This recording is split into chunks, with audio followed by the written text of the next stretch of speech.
Hello guys! Ayan pala yung tira natin na kahating donut na saba na saging. Ngayon kasi guys, may tira siya. Ngayon napaisip ako na gagawin ko siyang iba namang na recipe.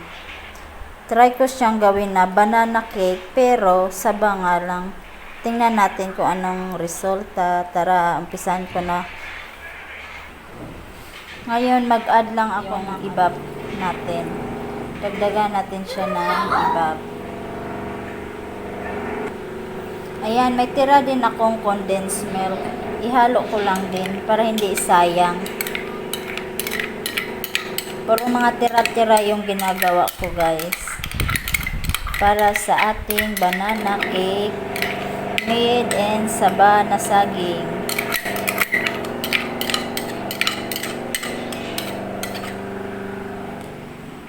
I-mix lang natin siya, silang lahat.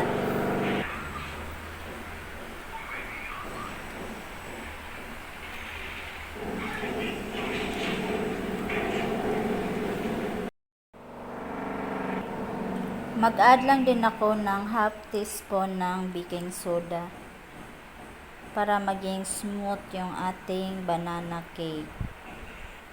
Mag-add lang din ako ng vanilla extra o vanilla essence sa ating banana cake. Half teaspoon lang din.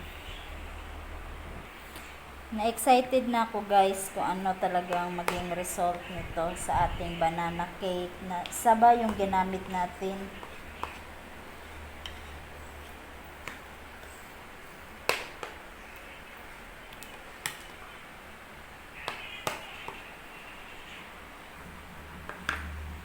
Ayan, na-mix ko na yung ating banana cake na saba.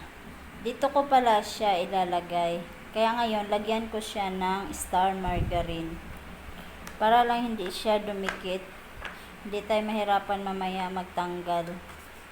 Pag naluto na siya. Ayan.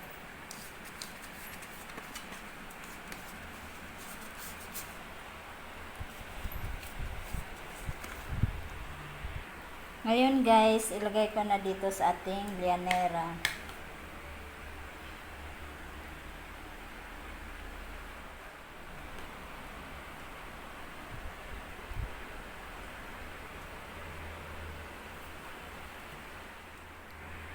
Dahil i-steam natin siya guys, tatakpan ko siya ng foil.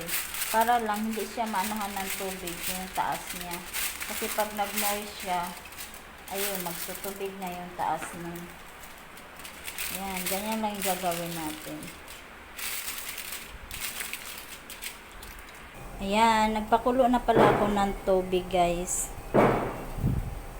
Pasensya na kayo sa aming kapitbahay, hindi pa natatapos pagpukpok. Medyo maingay lang. Ayan, nilagay ko na siya guys. Antayin natin mga 45 minutes siguro. Antayin na lang natin maluto siya. Ayan na guys, yung ating banana cake na saba steam yung ginawa ko. Kaso lang, nasubraan ko ata siyang nadamihan paglagay sa lianera guys. Ayan, kasi tutubo pa siya eh. Medyo dumikit sa ating foil. Medyo malapit na siya guys. Mga 30 minutes lang pala. Luto na yan. Ayan, ang ating banana cake na saba.